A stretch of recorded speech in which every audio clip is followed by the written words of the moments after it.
Welcome to the Menopause Conversations podcast. My name's Angela Council and I'm your host for this podcast, and this is where you learn all about menopause, what is happening to your body, to your hormones, and life in general.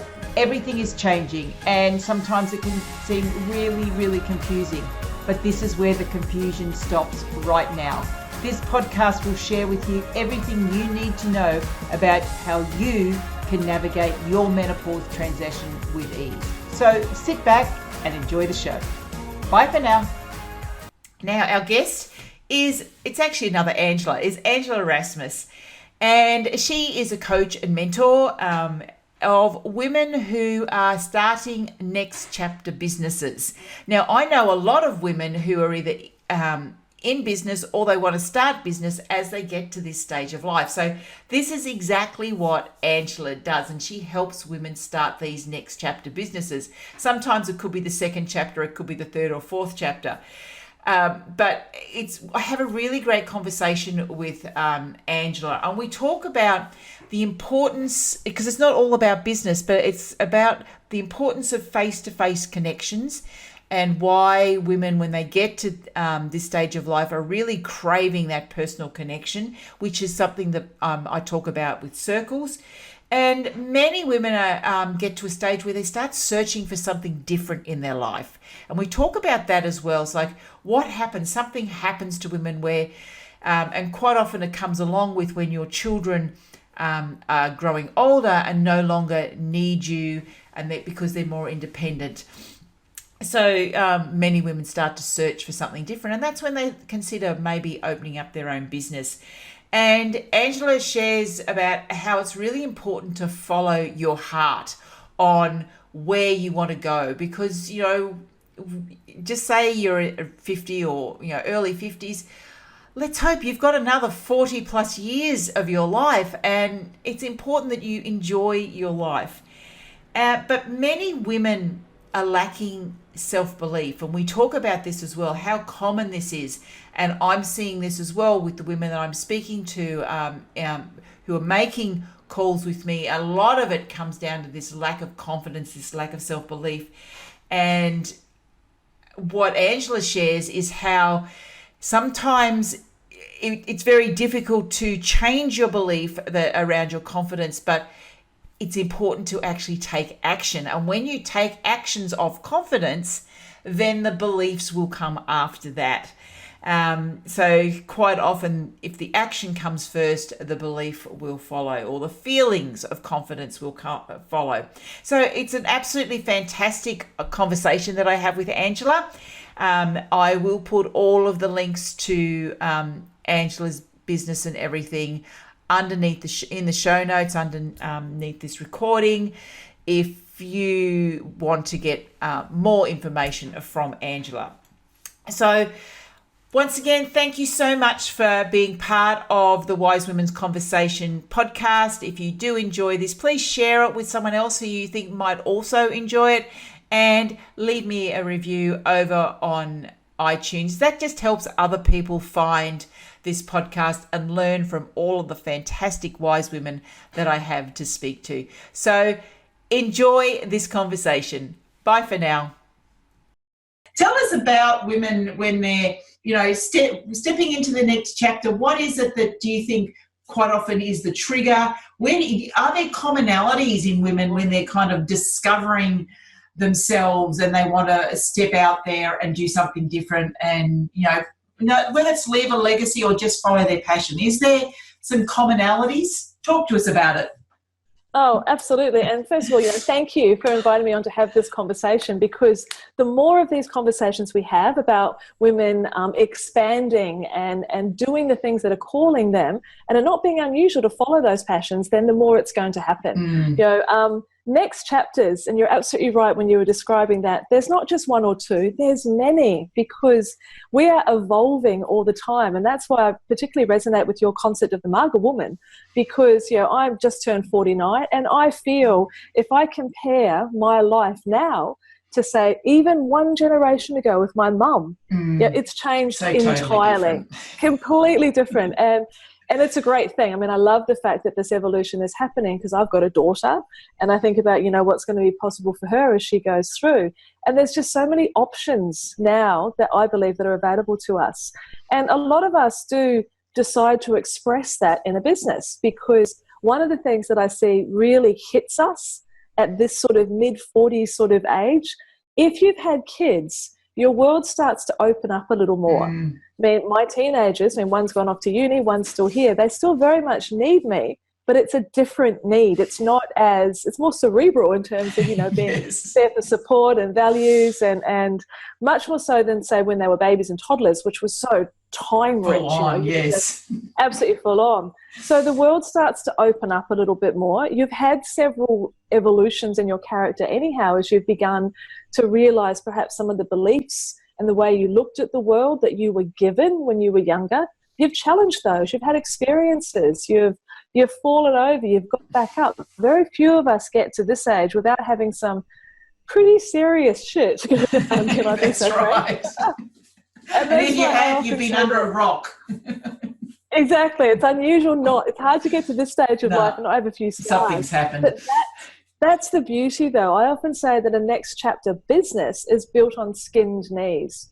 So it's our own experiences. We've been walking down the road and we've fallen in the potholes, and we've worked out not only how to get out of the pothole, but often how to not fall in the first place, how to navigate our way around it.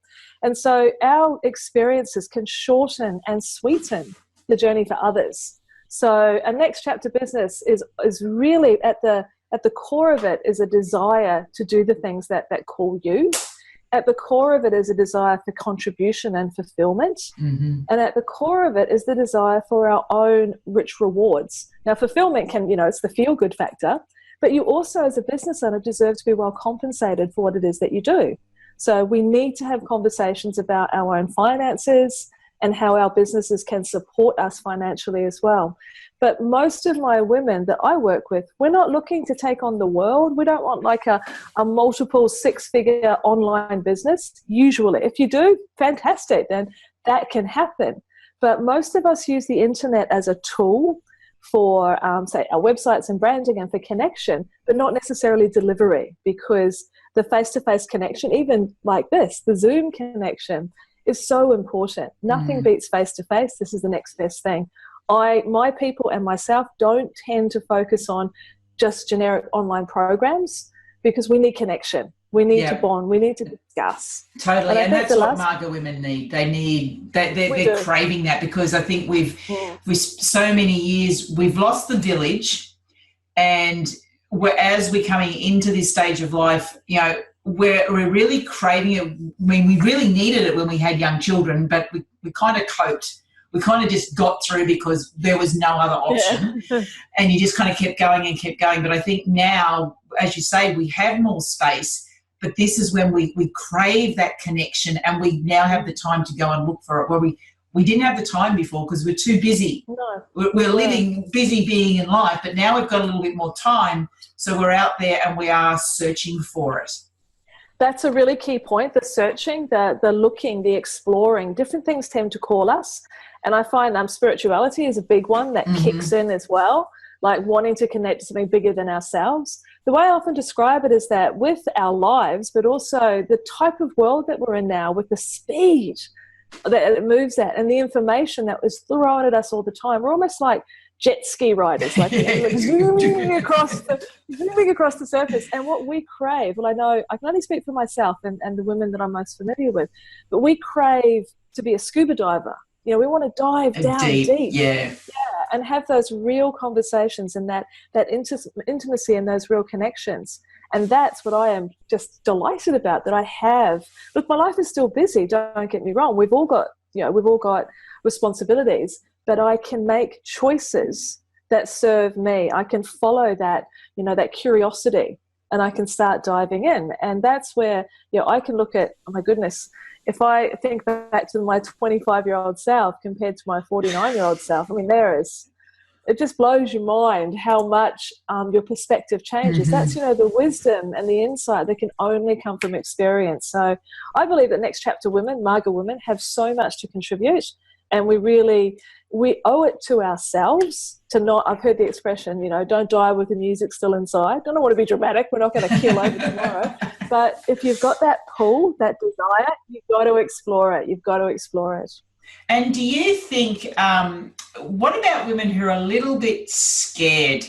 They're not, because they've lived their life and they know that they want something different, but there's a little bit of fear going on there about what they're going to step into, just the diving deep. They kind of just stick their head under and pull back out and then a little bit further. Do you experience that? Do you see that there is a little bit of fear there to start with?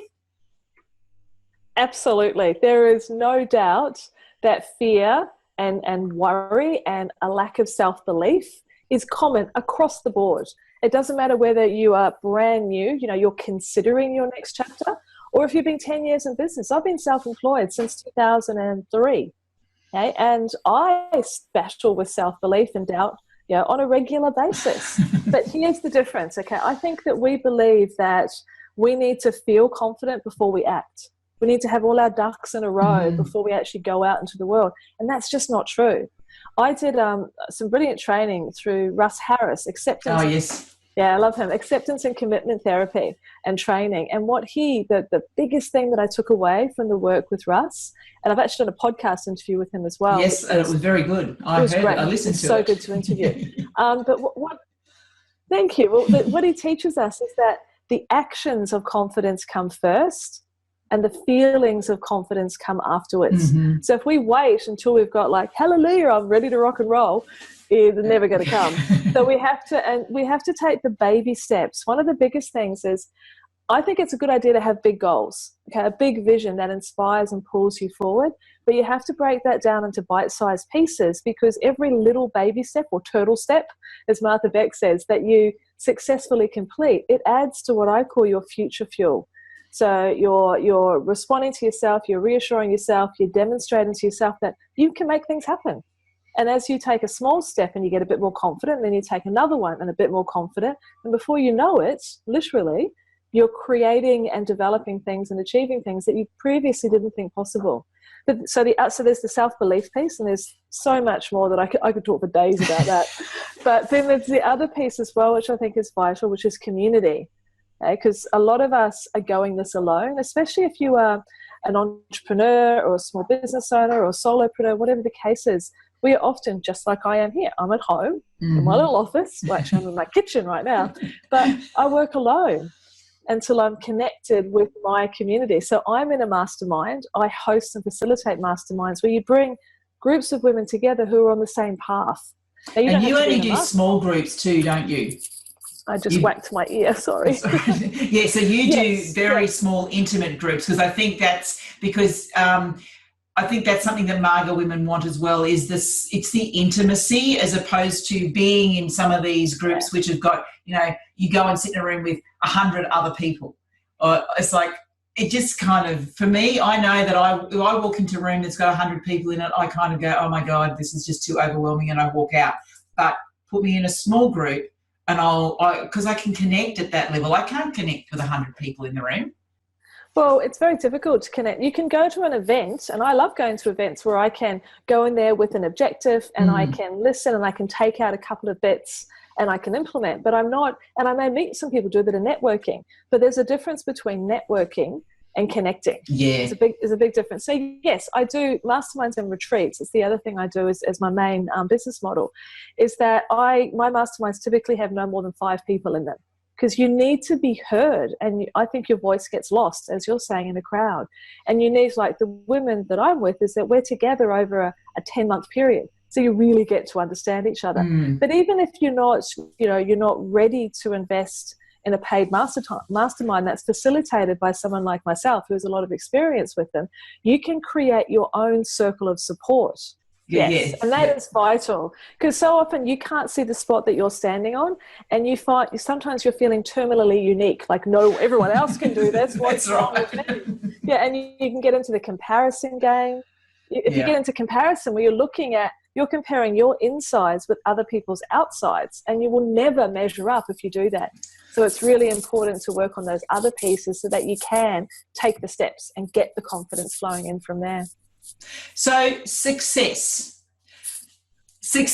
is, do you think success is different when we're in this next chapter to what it was when we were younger? Do you think that there's a development of what success is really all about? Yes, absolutely. I think we get realistic. Now, I'm an optimist by nature. That's the way I roll in the world. But I've also got a heavy dash of realism in there, and understanding that success doesn't come overnight, that it's a gradual, as we said, evolution. And so I value different things now. Now, don't get me wrong. I love money because it opens doors, it allows me to do things, it allows me to make an impact. I contribute to charities, we travel, that sort of stuff. So that's a part of it. Being well rewarded is a part of it. But these other things that I value that need to be built into my business model now for me to feel successful. And this is about defining it on your own terms. Again, I mentioned at the beginning that most of the women that I'm working with, we don't want to take over the world, just our little portion of it.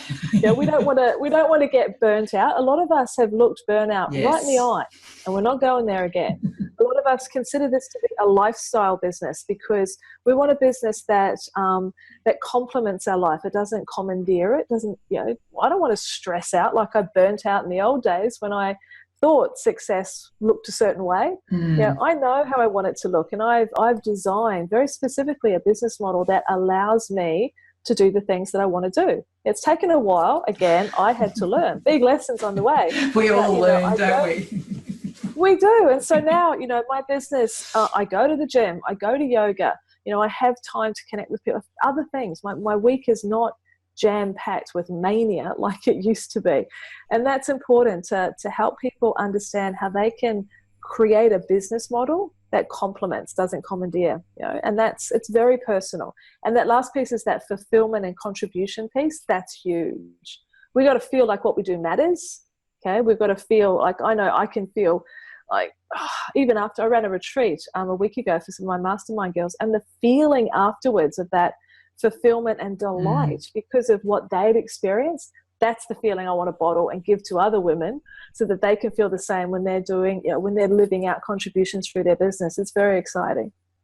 Now, you have something, and I can't remember off the top of my head what it's called, but you have a folder or you have something where you actually, what I'm talking about, where you actually put all your achievements in it and things that you can look back at when times are going tough and you say, hey, I actually did that. Can you share a little bit about that? Yeah, oh, totally. That's one of my favorite things. It's a tool that you can go and you can enact this right away. As soon as you've watched this video, you can go and create it. It's called a fabulous file. That's it. It's got evidence of your fabulosity. Okay, so you can do this digitally, but I prefer, I've literally got a big box that I bought from, one of the $2 shops. It's got covered in beautiful feathers, and in there goes, yes, feedback and testimonials from clients, absolutely. But there's also cards from my kids, telling me that, hey, Mum, you're doing a great job. There's letters and cards from my husband. There's photos of when we've been on holidays. There's copies of awards that I've achieved, PR coverage that I've had, personal milestones that, the rest of the world doesn't know about, but they're important to me. They're all in the fabulous file. Screenshots of feedback on social media. So your fabulous file, you use it in a few different ways, but we all get the wobbles. We all have crap days where we think, why am I doing this? What's the point? I might as well go down to the garden and eat worms. So you need to go and roll around in your fabulous file for a while. Put on some nice music, sit in the sun, actually go through and immerse yourself. Because we so often, we forget to reverse gap. We look forward and we go, there's my goals. That's what I've got to achieve. There's so much more to do. But we forget to turn around and see how far we've come. And that's what a fabulous file does. It reminds you of the progress that you've made and allows you to anchor yourself in that. And that's, again, where you get that future fuel, much like the baby steps. You remind yourself, I can do this. Yeah, okay, it's not happening overnight, but this is important. Look at the impacts that I'm having. I'm going to keep moving forward. So yes, I prescribe a fabulous file for every Marga woman because we've got a lot to put in those files. When our kids were younger, we took photos of them all the time, and then over time we slowed down on our photos, and we also noticed that we stepped out of the photos. It's one thing that you find there's lots of women that got photos of everything that's happening in their life, but they're not But in them. Yeah, that's right. And I've got another friend who's a photographer, another Angela, we know, and that's her big thing is like we've got to get women back into their photos. And that's why I love what you're talking about. It's like, let's start collecting this stuff again. We did it when our kids were younger and we were celebrating their milestones. Now we need to celebrate what we've created. You get to the age of, 50, you've got 50 years of stuff that you have done because the world would have been a different place if you weren't in it. And that's one of the things that I always, whenever I speak and when it's in my book, it's like the world would be a different place if you weren't in it. If you just disappeared today, everything would be different. So we all make a difference just by being who we are. The fact that we're here, you're a mother, you're a partner, you're a sister, you're a daughter, whatever, if you weren't there, the world would look different. And we need to celebrate that. It's like, and that's why I love your fabulous file, because I think it's just, it's just a way of, celebration. And we need to celebrate more of who we are.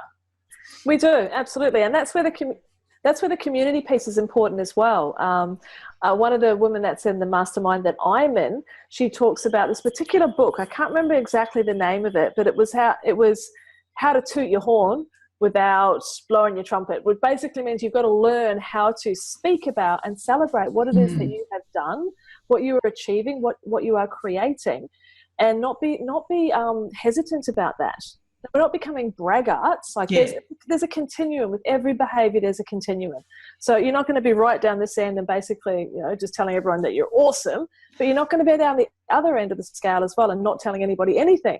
So being in the middle there where you are proud to share what you're doing, because here's the thing, sharing stories about what you're achieving, what you're experiencing, what's challenging you, how you're getting through and around and over it, that inspires somebody else. Yeah. And I believe it's our responsibility to talk about it, because I think one of the challenges is that, especially if you're going to move into a business, as I was saying before, we see so much online, so much of the pretty stories, the success stories about the seemingly overnight success, and they're not true stories. So it's our responsibility, especially as Margot women, to each other, as we're moving into these next chapters, to tell the true stories, how it really is, to encourage and to inspire. And that's what I am utterly committed to. I'm a marketer. I'm all about helping women deconstruct and reconstruct their businesses in a way that aligns with them. I'll teach them marketing and sales and models and all sorts of stuff. But none of that matters if you haven't got the confidence and don't believe in what you're doing, and if you haven't got the community where you can share the stories so that you can walk alongside other women. So, I get a bit on my soapbox about that stuff. And I know you're a big fan of Brené Brown, who talks about this stuff all the time, about being vulnerable and sharing that. And it's one of the things I like about good podcasts is when you listen to good podcasts, you actually hear some of the real truth about what goes on in business. I've heard podcasts with, people like, essential. People like Lisa Messenger, who, when you look at what she's done with the collective, and I've heard her on a podcast where she says, there's some months that I struggle to pay the rent, and I have to do contras with photographers because I can't afford to pay them because I don't have the cash flow and things like that. And like when I hear, people like that, people who we kind of put as being successful, with that they're struggling as well, then you go, oh, hang on, we're all the same. We all have the same fears. We're all worried about money, whether or not we can pay this and whatever. And the amount of success you have doesn't necessarily mean you've got more cash. Sometimes it can mean less because you've actually got a bigger business and you've got salaries and all of that. And you know that because you've had a business where you used to have staff and all of that. It's like, on the outside, it looks really successful, but on the inside, you're going, okay, well, now I've got to pay their wage and I've got to do this and I've got to do that. How the hell am I going to make it all work? And when you get some of that truth in podcasts, that's why I enjoy listening to good podcasts, and yours is one of them, because you bring out those truths and then we can go, hang on, well, we're all the same. And that's really, and I appreciate that feedback, because that's very much what that's one of the goals of the Next Chapter podcast, your Next Chapter podcast, is to inspire and inform, to tell the true stories, to get behind the curtain and to get strategies, but also get the stories. And you're making me remember Now, I talked about how defining success on your terms. So just to backtrack a little to previous chapters, because I think this is important, and this happens to a lot of us women, is that we often had corporate roles. Well, we're high achievers. We did well. We had good careers. And then we take the skills. These are the sort of the evolution that I see. We often take the skills that we had in corporate land and we turn them into a business. I did events and marketing and sponsorships for News Limited. So what was my first proper business that I was doing? I was a freelance marketing consultant. Well, of course, there's a logical transfer of skills. And then that business started to grow. So I got an employee, and then it grew, and then I got serviced offices, and then it grew. So I bought an office in Chatswood, and I had full-time staff, and ticking all the boxes, clients in 3 states, the multiple 6-figure turnover, all of that. There's all the outside. The inside story, stress to the frickin' max, kids and after school care and before school care and yes, profitability, because you've got to talk, it's not just turnover, it's That's profitability right. as well, was squeezed because of all the expenses. And I hit burnout and decided to make a change, and I'm actually far happier, far more relaxed, and far more profitable now than I ever was in that chapter, because I got real about what was important to me, what was going on, and a different way of being in business. And the old me, if I go further back, the embarrassment and the shame, like you couldn't cut the mustard, you had to stop that. No, this is an empowered decision to do something that is much better for me, therefore better for my family, therefore better for my clients. So it's hearing those stories, and that's the tip of the iceberg. It's hearing those stories that helps open a door for another woman to walk through into a new possibility. That's what the podcast is about. That's what I'm about. Is opening those doors. And then once you're through the door, I can show you how to build a business. That part's easy, but you've got to believe you can. Yeah. And you've got to decide what is it that you want. And then we can help make that happen. But yeah, there's a lot of skin knees in my background, that is for sure. and the so-called failure is not really a failure. As you said, it's an informed decision, and it doesn't really matter, because I went the same thing when I closed down my large clinic, and then I went to a smaller clinic, and then I closed that down and went to online. And it took me to actually close down the physical clinic, took me nearly 2 years.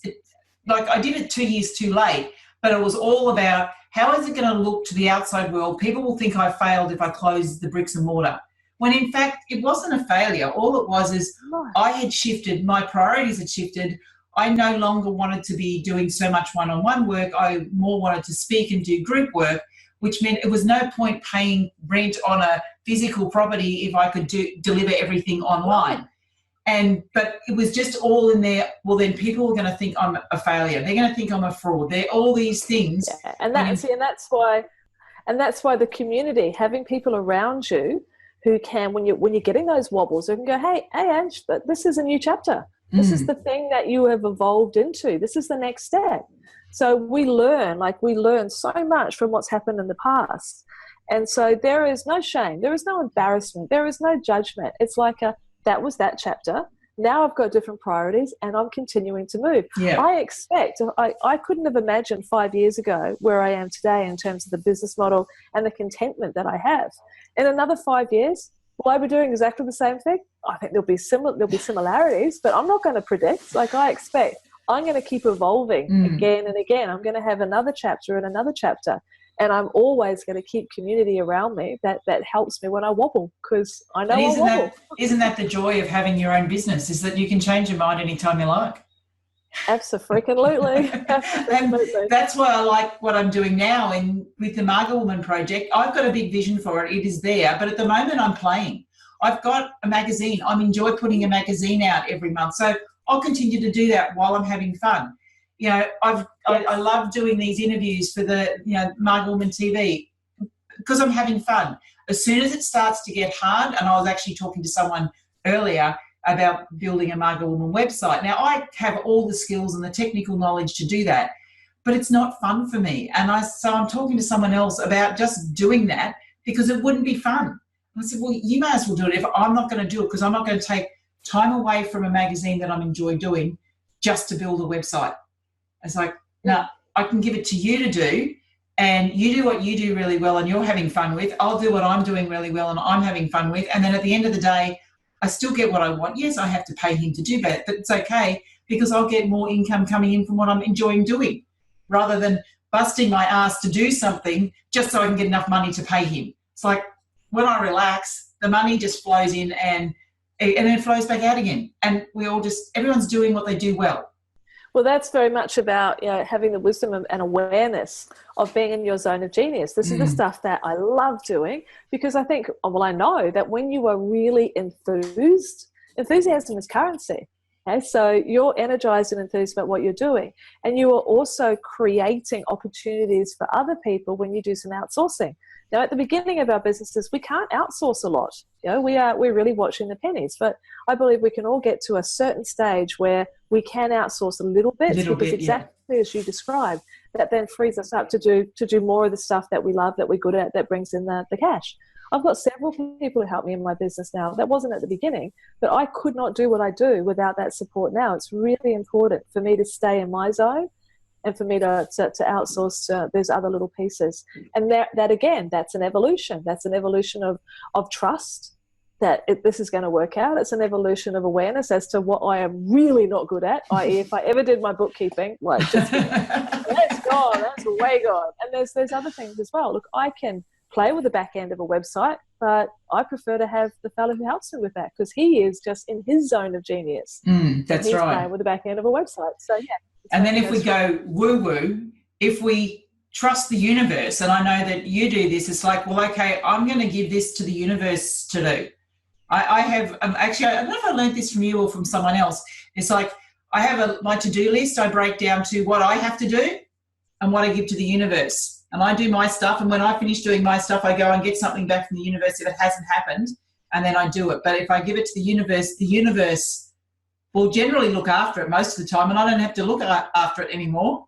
Isn't that's the concept? So the concept to me there is the letting go. Yeah. It's the letting go of how things should look. It's the letting go of your expectations about how it's going to turn out. So I still work hard. I still have goals and dreams, etc. But I've become far less prescriptive about what it's got to look like. Yes. And where the income's got to come from. I've got 3 distinct income streams, but there is, things come left of center. You just got to keep doing. I love this. I heard the definition of God the other day. However you look at God, whether it be, universal energy, deity, whatever. But God is good, orderly direction. Just do the next right thing. Just do the next right thing and let go. Yeah. I got to let go a lot. So do I, because I've always been a control freak, and I'm very much a how learner. I was like, I've got to know how it works, and that's been hard for me to give up on the how and just accept that whatever is meant to happen will happen, and all I need to do is focus on what I need to do. And it's having a partnership with the universe, and both of us have a mutual friend. That's a great way of looking at it. You're in partnership. That's right, and that's Karen Smith, who's a mutual friend of mine who was my coach, and that's what she says. For quite a few times, she was looking for partners and in her business, and it wasn't working out. Yeah. And then she realised what she needed to partner with the universe. And when she partnered with the universe and allowed the universe to do, because she couldn't control the universe, when she allowed the universe to do its job, that the work just flowed in, and she then just does the stuff that she does really well, and it all just comes. But when she was trying to get another a business partner, it wasn't working. For various reasons, it just wasn't working because she was still trying to control too much and whatever reasons. But now she says, I just partner with the universe, and it's the best partner I've ever had. I like that. So yes, it works. Bring your universal co-director to the board meetings. That one's tricky. Just leaving that seat empty because that's right. And that's right. And the thing is, when you do have them, when you trust that the universe, this is it. It's the trust. It's hard, for women who've been really, particularly A types, high achievers, and who basically felt like they had to be in control of everything, because if you're not in control of everything, it's all going to go wrong. It's just allowing it to happen and just trusting that it will happen. But I also do think that when you get to a certain stage of life, there's almost I'm just going to give up right now. I'm just going to go hands off for a bit. And I think that when you do that, that's when you open up to the possibilities and you're open to receiving. Before then, you're not quite so, you think you've got to make it happen. Well, I think what we're learning there is It's that things unfold in a timeline.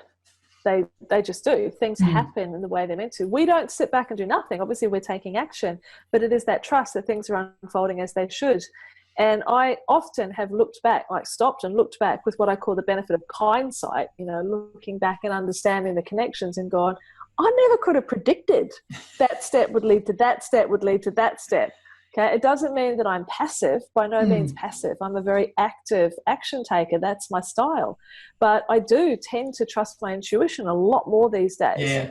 I it's funny when I'm working with clients and ideas literally drop. I can see like existing businesses I work with best of all, and I can see the pieces that are missing, and these ideas will drop in. And I used to think, well, that's just because you've got a lot of marketing experience. But now I understand, yes, that plays a part, but it's because I'm listening to my intuition. Like I'll get these strong feelings of this could really be helpful. And instead of like, thinking about whether or not I'm going to say it, I could say it these days. And so many times the woman goes, or the person I'm working with goes, oh my God, that's incredible. You won't believe that just last week I was thinking about it. It just happens too often for it to be coincidental. Same thing happens with me now. I have the same thing. And I was the same as like, oh, no, I'm not going to say that. I don't know where that idea came from. And then I just went, okay, well, let's just say it.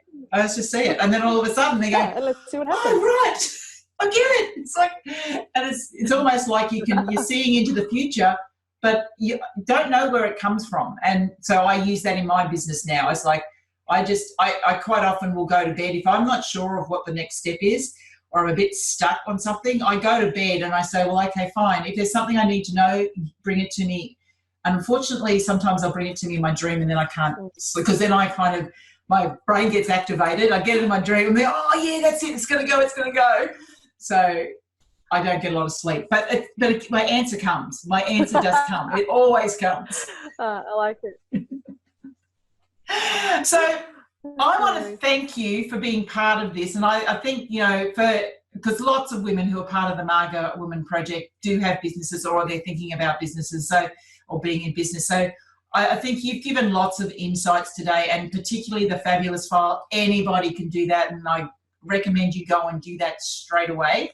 We're going to put all of your links with this video. And so, I want to thank you for really being open to sharing your knowledge.